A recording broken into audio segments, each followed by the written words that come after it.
మరణాత. ప్రభు అయిన యేసుక్రీస్తు నామములో మీ అందరికీ మా శుభములు తెలియజేయుచున్నాము. జీవాహారము అనే అనుదిన కార్యక్రమానికి ప్రేమతో మిమ్మల్ని ఆహ్వానించుచున్నాము. ఈరోజు వాక్యాన్ని బైబిల్ గ్రంథము నుంచి మనం ధ్యానించుకుందాం. రోమీయులకు రాసిన పత్రిక 5వ అధ్యాయము 8వ వచనం. అయితే దేవుడు మన ఎడల తన ప్రేమను వెల్లడిపరచుచున్నాడు. ఎట్లనగా మనం ఇంకనూ పాపులమై ఉండగానే క్రీస్తు మన కొరకు చనిపోయెను. దేవుడు ఈ లోకాన్ని ఎంతగానో ప్రేమించి ఉన్నాడు. అందుకే మానవుడిగా ఈ లోకానికి దిగి వచ్చి ఉన్నారు. మనము రక్తమాంసములు కలిగి ఉన్నామని ఆయన కూడా మన నిమిత్తమై రక్తమాంసములు కలిగి ఈ లోకానికి వచ్చి ఉన్నారు. పాపము వలన వచ్చు జీతము మరణము అని వాక్యం సెలవిస్తుంది.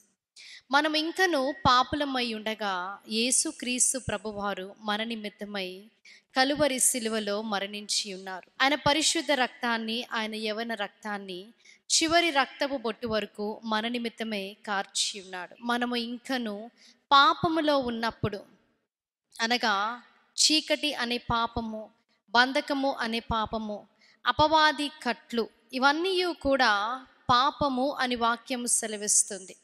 మనం ఇంకనూ పాపములో ఉన్నప్పుడే క్రీస్తు మన నిమిత్తమై మరణించి ఉన్నాడు.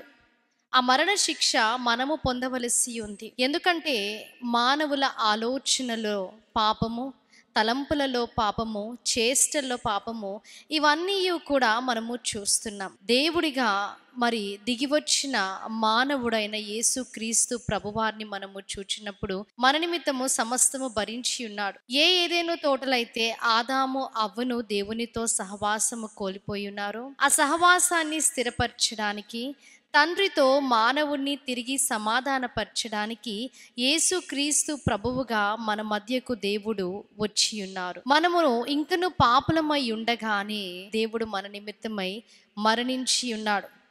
ఈ లోకములో మనం ఉన్నప్పుడు, ఆయనకి దూరముగా మనము జీవిస్తున్నప్పుడు, ఆయనను మనము సొంత రక్షకునిగా అంగీకరించక పూర్వమే క్రీస్తు పాపుల నిమిత్తమై ఆ కలువరి సిలువలో మరణించి ఉన్నాడు. పాపులను పరిశుద్ధులుగా మార్చడానికి పరిశుద్ధుడు పాపి అయి ఉన్నాడు. ఈ సిలువ దగ్గరికి మనము వచ్చినప్పుడు మన పాప స్థితి ఎలా ఉన్నా సరే, మనలో ఎంత దుర్నీతి ఉన్నప్పటికీ సమస్తమైన దుర్నీతిని ఆయన తీసివేసి మనలను పవిత్రులుగా మార్చే గొప్ప దేవుడు. ఇటు వాక్యాన్ని దేవుడు మీ వినికిడిలో, హృదయములో భద్రపరిచి దీవించి ఆశీర్వదించునుగాక. ఆమేన్. మహాగణుడా, మహోన్నతుడా, పరిశుద్ధుడా, మీకు స్తుతులు, స్తోత్రాలు. అవును తండ్రి, చీకటి అనే పాపము, బంధకాలనే పాపము, బానిసత్వం అనే పాపము, కట్లనే పాపము, అపవాది చేత మేము ఉన్నప్పుడే తండ్రి మా నిమిత్తమై మరణించిన గొప్ప దేవా, మీకు స్తుతులు, స్తోత్రాలు. దేవా, మాలో ఎట్టి పాపం ఉన్నప్పటికీ దేవా మమ్మల్ని పరిశుద్ధులుగా మార్చి అనిత్య జీవానికి వారసులుగా మార్చడానికి మా నిమిత్తమై తండ్రి మా పాప భారమంతా మోసి తండ్రి పరిశుద్ధుడు మీరు పాపిగా మారారు. వాక్యం ద్వారా మీరు మాతో మాట్లాడి ఉన్నారు తండ్రి. దేవా, విన్న వాక్యాన్ని ప్రతి ఒక్కరి హృదయంలో మీరు భద్రపరిచి దీవించి ఆశీర్వదించండి. యేసుక్రీస్తు నామములో అడిగి వేడుకుంటున్నాం ప్రియ పరలోకపు తండ్రి. ఆమేన్. అందరికీ మరణాత.